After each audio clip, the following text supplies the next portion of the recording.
Alright guys, a quick one. Here, I'll detail how to enable full charge notification on Android. So if at the end of this you found this often informative, please don't forget to like and then subscribe. Now the first one to do is go ahead and open the settings app. Scroll down, click on modes and routines. Now click on routines, click on the plus button at top right. Click on what this will trigger, then click on search. Go ahead and search for battery level. Select it, then set this to equal to or above, and then set this to 100%. Click on done. Click on what this routine will do. Search for notifications. Then click on set custom notifications. Then come here and type in your custom notifications. I'm just going to type charging full. Then turn on read this notification loud.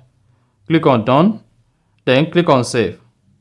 Then select your battery icon here. Click on done. Then show say battery level saved. When next you charge your phone and the battery level reaches 100%, it's going to announce that the battery is fully charged. And that's it. So if you found this offer informative, please don't forget to like and then subscribe.